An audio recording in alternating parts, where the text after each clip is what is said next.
Ruth McCracken and Trissetta Washington, two top-notch career and business strategists, are here to help you defy standards and break boundaries. Join them as they share powerful insights that have already impacted thousands of people and will have a major impact on your career, life balance, and business.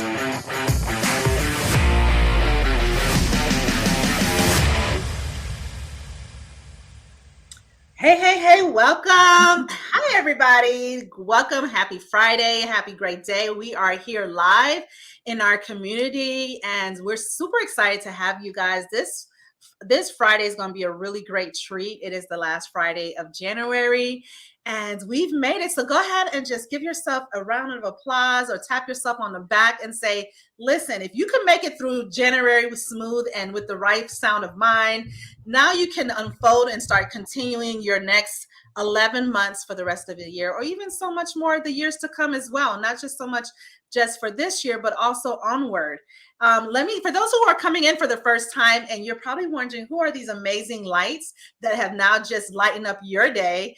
I'm going to be happy to share with you who I am. I am Ruth, your career strategy partner. HR career professionals come to us when they're looking to be able to get from unrecognized to standing out as a superstar, so they can start getting the attraction from these other companies and opportunities, and most importantly, getting well rewarded the way they deserve. And I have here my peer, my awesome friend, Trissetta. Hey everyone, I am Trissetta Nell Washington, CEO of Profitable Productivity, and I partner with coaches, consultants, and thought leaders to help them have it all without sacrificing the things that matter most. And I do that through what I like to call balanced ambition. So I couple strategy and productivity to create what I call balanced ambition. So I'm excited about this conversation that we're going to have today. We've got some really juicy tips for you. Yes, and like I always say normally, because you're going to want to be able to grab your favorite beverage, go ahead and give yourself grace, grab a pen and paper, because our topic for today, which we do find to be very relevant, we've taken the time and heard from you all, and oftentimes this has definitely been what's been some of the barriers when it comes to these high performers on wanting to be able to elevate in their career. So our topic for today is the top 5 career networking tips for 2023. Yes. And so definitely want you to be able to come in and understand the first thing that you want to be able to ask yourself is, do you have a plan first before you go networking, and going to connect with other folks? What is your actual plan behind networking? What is your intention, right? You want to be able to laser zoom, even if it's just marking down, if it's a top priority goal of maybe landing your next ideal job, or if it's maybe perhaps you want to leverage keen relationships and be able to help inspire, maybe getting more familiar with other peers or other leaders within your industry. The whole point is, do you have a plan? You don't want to go in there and just be like a leaf on a spring day and then just be drifting in the air. Yes. Yeah, absolutely. Yeah, absolutely. And I would say, have not only have a plan, but have a goal. Like, what is it that you want to accomplish when you go in the room? Maybe do a little research to see if you can find out who's going to be in the room, so you can think about who the top 3 people that you want to connect with are, so that you're very intentional with your time, because it's less is more, right? It's fine. You don't want to go in the room and just collect a whole bunch of business cards. You want to make meaningful connections with people who can actually shift the trajectory of your career. And that is not going to happen with a handful of just business cards. You need to make those meaningful connections so that you can leave a stellar impression upon the people who you're with, so that they desire to build relationship with you. And not only that, perhaps help you to get to where you desire to go in your career. I like that. And then that brings us to, how do you set yourself up once you actually have your plan? This is a perfect segue, because here's the truth. Some of us, even when we're dating, we don't even know the right questions to ask. Like, are you asking genuine questions in a right space where you're now showcasing, number one, who you are, and also what your desire you're looking to achieve from the other person, right? To seeing what is your common denominator, perhaps, or what have you. So the main thing you want to ask yourself is, how can I be creative with my questions when I'm interacting in the midst of the floor, or maybe in the breakout room, or when we're having an intermission, when the speakers will go behind the whatever the event is set up as, whether if it's virtual or on or face to face. Are you asking the right questions? And if your questions are now in a way, in a holistic way, that is, where you're now making it to where you're interesting, number one, and you're also finding your way to being more charismatic, and you're opening up. Like for me, for example, I love when I go to different retreats and different masterminds. And now I'm even adding this when I'm giving you this as an advice. I also believe that it works for me as well. That because I love to interact, even though I do feel like I have part of me as an introvert. But if we're sharing the same table, chances are I'm probably more than likely going to be the icebreaker to start a conversation, because everybody's probably just looking around, taking notes. And chances are that is your perfect opportunity to go ahead and start asking questions about them, maybe the person next to you, and getting to get familiar with them and what's in common with you and all them. Like, find out ways. For example, I would say, hey, what do you like to do for fun? Or what exactly are you working on right now that is definitely keeping you exciting, or that you have just started, but you have so much zeal around it? And I would love to hear, what is it that you're working on? Now you've turned it to where it's not just so much asking them, what their titles are, or where they work at, or perhaps, what exactly is, their what's the industry that they're in. You want to be creative with it. Yes. Let me know in the comments if this is resonating with you. Yeah. I think we all fall victim to the standard, oh, what's your name? Where do you work? Or what do you do? And it's kind of the standard, and people are just kind of accustomed to that. But if you can ask a really creative question and get someone talking about themselves, they will remember that. Because it's, when you're networking, it's really not about you. Not in that moment. It's about learning the other person so that you can then turn around and add value to them. And by asking creative questions, you can get some really valuable information by what their responses are. You can learn a little bit about the things that make them that light them up. You can find about the things that aggravate them. You can find out about the things that they're really interested in, where they desire to go. And you can leverage that. You can use that in a way to help you to build relationship. For example, maybe you find out that in a conversation that someone is a tennis enthusiast, and you just happen upon, you're scrolling through, your social media feed, and see that there's some sort of tennis exhibition in their area, and you can send it over to them and say, hey, I remember you were really into tennis. I don't know if you've seen this event or not. It might be something you're interested in. Yeah. Now you've added value in a very small way, but they will remember that because one, you remember something that was important to them, and two, you were thinking about them beyond just something, how they can help you. No, you're spot on that, Tracetta. Another thing I want to kind of add on to that is look at them, and it's all in the frame of how you're viewing them.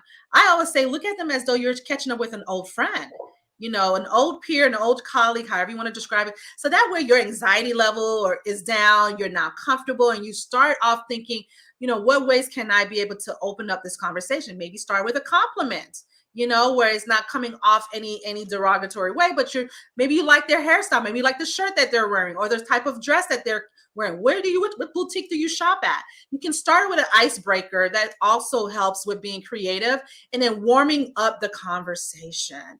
That to me is so valuable when you're networking, because again, like Tracetta said, if you find out the common denominator, once you're able to kind of get more personable and more familiar with what they don't like and what they do like, you can then start sharing that as a certain way of engaging and staying and maintaining that relationship. We'll talk about that later on in our segment today. Now we're going to want to talk about as to what does that look like when you treat networking like an everyday conversation. That's the next thing you want to do. You want to be able to get away from that mundane or the vanilla topics, right? Small talk. Like a small talk, right? You want to be able to come in there and say, some common things that they may share with you that you all can maybe relate it with. Like, say, for example, you all may have worked at a similar project, and you may have some small wins or some small lesson learned that you say, you know what, I remember doing a specific HR, rollout of a new application that we know we wanted our team to learn or the employees to learn.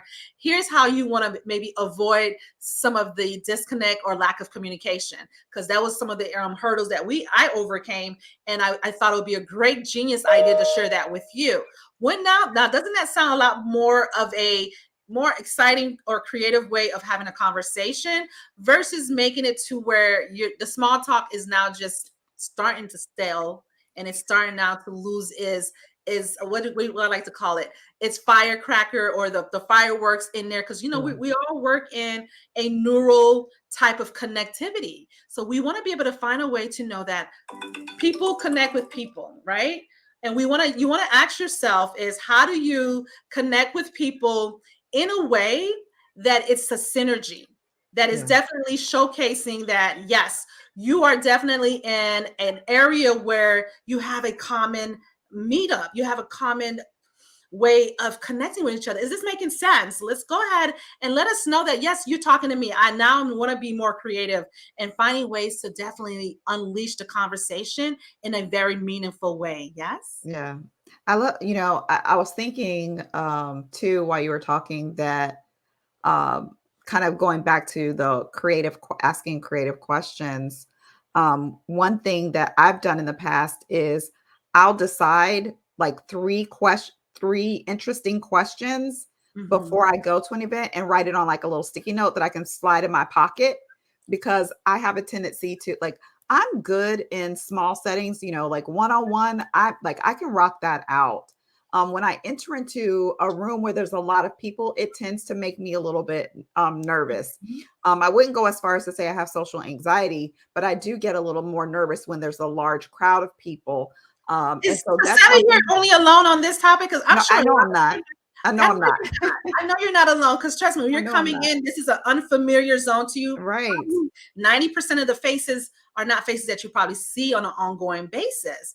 But where Ted is getting at is basically you want to be able to scope the room and also have your little handy dandy cheat sheet. And I think that's excellent. What made you even think about that? How is that tool so viable or so important when entering into these rooms? So what helped, I have a friend who teaches on a business bestie who teaches on networking. And that was one of the things that she shared. And I'll go ahead and share another tip that that's kind of related, that when you do get someone's business cards. Now I know nowadays we use a lot more digital business cards as opposed to, paper business cards, but some people do still use paper business cards. But you can do this even if you do get a digital card for someone. Okay. After you finish a conversation with them, write a couple notes on the back of the card of like important points from the conversation, so that you remember what you talked about. That will, because you walk away, you have all these different conversations, you walk away, you might forget who you talked to about what and why you wanted to follow up. So just, jot a couple notes on the back of their card or in your phone after you finish the conversation before moving to the next one, while it's still fresh in your mind. I still think that's genius. And also on top of that, which brings us to our next topic, or our next actual step or tip in the networking arena, is you want to be able to, when they want to learn about you, or vice versa, we do throw the titles around a lot. And sometimes that's giving them the opportunity to just assume, oh, okay, you're a financial manager, or you're an HR business partner, okay, or you're a project manager, whatever the case may be. But let's go ahead and beef it up a notch. And this is the areas of opportunities that I share quite a bit with our high performers and our clients. Is basically, can you give them the 6-second elevator pitch, right? Where now you're telling them not just so much of what exactly your title is, but what's behind that title. What's the actions behind that title, right? How are you being a contributor? How are you maybe coexisting with other leaders within that organization? Or how are you being a key collaborator? Yes, when you're now in the midst of your actual day-to-day life and day-to-day work. Find yourself now being more unique about it. Because guess what? Everybody say, hey, oh, what is it that you do? Oh, instead of just saying what I can say, for example, for me, it's saying, for the past almost 2 decades, as a former senior HR tech leader, I've helped, half a dozen of Fortune 500 companies being able to hire thousands of top talents to now help, HR career professionals who, again, are looking to go from being unrecognized to standing out as superstars, and most importantly, attracting the lifestyle that they deserve. Doesn't that sound more meaningful? Now you're like having sparks and ideas and saying, wow, I do have, maybe then they start telling you about maybe who's in their circles or who's in their group that may need your service or that may need your guidance or may need your support. Now that you're not just saying, oh, this is what I do or what I used to do. You frame it in a way where you captivate it in like a storytelling way. Is that making sense? I have an actual story about that. It's a little bit embarrassing. But no. I remember I was in Jamaica for our Ruth and I's business coach for one of her conferences, and I was having a conversation with a few of the ladies who were there. And one of them asked me, everyone was kind of sharing, we were meeting each other, kind of sharing what we do and whatnot. And I said that I was a strategic consultant. That's what I said. And one of the ladies who I was speaking with is the owner of this multi-million-dollar beauty company, right? Wow. Yeah. Like she is a total rock star. Yeah. And she says, well, what does that mean? Because all I said was, I'm a strategic consultant. This is a prime example as to why we do believe just sharing your job title, that can be an old ancient way of describing who you are. That's right. Yeah, that's good right there. Go ahead. Yeah. And I said that, and she's like, well, what does that mean? And because we were all entrepreneurs, I was kind of thinking that they were expecting me to go into my elevator pitch or my canned speech about what I do, which at the time I had just made a shift in my business and hadn't really finessed that yet. Wait a minute. So now who can relate when it comes to, oh my gosh, I just maybe transitioned from one role to the next. And Ruth, I've been in this role for about maybe 15 years and I'm doing something completely different. Now you're asking me to reframe. I got some work to do. Who got some homework to do? Where's your assignment? Are you assignment ready? And now saying, I need to now go back into the lab and create it. So how did you do it on the spot though? I didn't. I totally fumbled it. I said, well, I'm not really prepared. Like I said something, I gave an excuse. I gave some sort of cop out. And, of course, we're all entrepreneurs. So they kind of smacked me on the hand, and so I shared something, right? But as a result, she said, now see, I could probably use your services, but I never would have known if you had just stopped at strategic consultant. Wow. And so sometimes we can miss out on opportunities when we just focus solely on the title. So going beyond the title and sharing what it is that you do, frame it in this way, what you do or who you help, how you help them, and the results that they get. Yes. Those are the 3 key elements that you need to have in whatever your little spiel or canned response is going to be when someone asks you what it is that you do. I like that. Being able to frame your who you help and how you can help them and basically what exactly that you do then gives it more content and more rich actual volume of just genuine way of being creative with your story, being able to describe what is it that you do on a day in the life of yourself or myself. You want to paint that. And then most importantly, and this is, and we left this for last because it's super important. Because here's why. You want to be able to ask yourself, now that I've collected all of this new connections and I now have, enlarged my community or my network, what are you doing to continuing that relationship? Right? You want to be able to follow up at least within 24 to 48 hours. Because, listen, I've been, I don't know about you all, when I leave these large room events, I can walk around with at least a deck of looking like spades cards, or actual, game cards, I should say. And the question you want to ask yourself is, what is your intention with this actual stack of cards? Are you going to let them stay and be stale and throw them in your file cabinet, or throw it underneath your desk bin, if you will?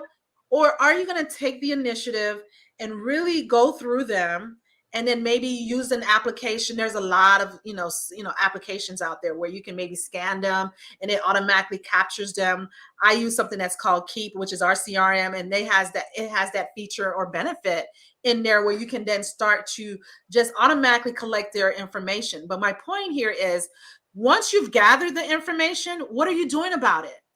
How are you you remember this, you had this candid conversation with this individual, with this other, networking person, with this peer, and then that's it. Out of sight, out of mind. The day in the life goes now back to regular routines, right? Who can relate with that? But now you want to be intentional and start asking yourself is, oh man, I met so much genuine people. How can I maybe be of any service to them, or support, or just staying in connection, right? Then follow up. Give yourself permission to at least create some sort of brief follow-up. If you have their email, maybe send them an email. If you have their phone number, maybe send them a nice the message so they can remember you. Because if you wait 4 or 5 days, chances are I may forget you. I'm sorry. Right. And not only that, but you've already done all this work to be unforgettable, right? To be memorable by asking creative questions and really engaging them and getting to know them as a human being beyond just their title. You don't want to lose that momentum that you've created in the relationship. And the longer you wait, the more cold that relationship comes, right? There's that saying, strike while the iron is hot. There's a reason, because once the iron gets cold, it is not as malleable. It's not as pliable. But when things are hot, when it's fresh, there's a lot more leverage. There's a lot more leeway. There's so many different more directions that you can go in with the relationship when it is fresh, rather than waiting for it to cool off. And then you have to now try and remind someone of who you are. And it's almost as if starting over. It's like dating, you want to be able to close out that last, whatever, maybe he's walking you up the stairs and he's putting his pitch in. Can we connect tomorrow? Or what are you available maybe on Saturday? I would love to take you out again, have an amazing night. And vice versa. Maybe if you want to go ahead and you feel nudged, maybe they didn't say nothing at the end, but you want to close off and seal it, and then follow up, say, hey, let's catch up for lunch in the next 2 days. Are you free to, I enjoyed my time today. It's the same thing. Listen, oh my gosh. So you touched a button there. I love that you related it to dating, because, me being fresh back into dating, I have some, strategies that help me to gauge interest. And I think it's really relevant here, because what happened for me, when I connect with someone new and we're having a conversation, I'm looking for consistent communication beyond that. And if you disappear for a few days, then I assume you're not interested in building a deeper connection. And I have a timeline. Now, I have a specific timeline. If you can, if we haven't met and we're just communicating and, texting or whatever, after 7 days, if we've gone 7 days without any type of communication, then it's a no for me. I'm going to delete that communication. I'm going to block you, or whatever the case may be, because I'm like, at that point, I'm assuming we're not aligned. We're not aligned. You may not necessarily have a set time in your mind, but in your spirit, in who you are internally, you do have a time frame that when when someone reaches out weeks later or months later, and you're like, why are you just now, reaching out to me now? What's your motive? What's your that? I like that. And then the age doesn't have to do with nothing with this. When you come to a certain level of maturity, it can happen in any spectrum of your life. Oh, absolutely. It can definitely happen in any spectrum where you're now you want to build a genuine relationship. Again, let's go ahead and recap.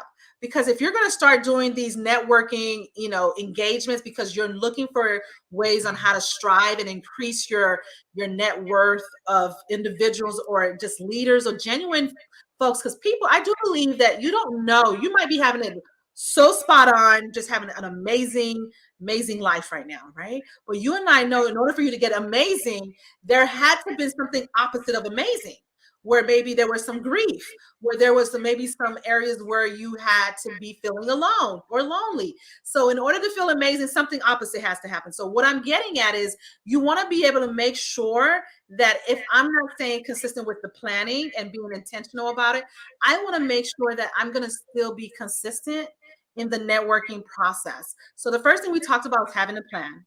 Making sure you're clear and crystal clear as to who you're looking to build those relationships with. What is the purpose of you even going to this event? And what is the top 3 things you want to start asking yourself, right? And then we talked about get creative with your questions, right? That is the most popular thing that I want you to now disrupt in your current way of asking questions when you're in these middle of these pop-up meetups or perhaps events. And then the next topic we talked about was treat networking like an everyday conversation. I do believe that you want to be human, charismatic about it, right? And you also want to be able to showcase that I genuinely want to know you better. I genuinely would love to see, how this conversation, how we build or what ways we can support. When you come in with the full intention, it makes the whole easeful process in a different manner of a flow. Are you all in agreement? Does this make sense, right? And then we talked about 4 was share what you do not, you don't want to just share what you do just by using your title, right? You want to go ahead and create a story, create your 6-second elevator pitch. But most importantly, like Tracetta said, you have that person you're talking to could very well be your next referral, could very well be your next client, or could very well be your next hiring manager. You don't know what you don't know until you're able to describe yourself outside of your title. And then finally, we talked about follow-up. Follow-up is huge, especially when there was some connection, there's some value there. There's definitely an opportunity, yes, for you to build a really good relationship, right? So let us know in the comments that this is an area that you definitely find to be super valuable, mostly so it's going to dramatically shift how you view networking, especially for those who are shy, who just go just to gain what they want and move out the way. But now I want you to go in there in a very different mindset. Yes. Coming in there in a mindset of sometimes you do have to do things uncomfortable in order for you to reap the rewards outside of that, right? Outside of that actual outcome or event that you went to. Is this clear? I hope you all had an amazing opportunity to take lots of notes, maybe take some mental notes if you're driving, which I hope you're not, but also most importantly, being able to say, you know what, I want to do it differently in 2023. Let's up-level our networking. And most importantly, whatever you're doing now with your hands, right? I always like to close off with that because it's a very, very powerful, Greek, it's a very great ancient saying is whatever you're doing now with your hands. Yes. Do it with all of your might. Do it with all of your power. Most importantly, do it with all of your strength. In the meantime, continue having an amazing day. And we'd love to see you next time. Go ahead and grab maybe 2 or 3 of your friends. We want to be able to elevate the algorithm on all of the platforms that we are broadcasting on. And let us know in the comments if this is, something that was truly viable for you, truly, definitely resonating with you. Yes? Awesome sauce. Well, have an amazing day, you all, and talk to you all soon. Bye for now. Bye for now.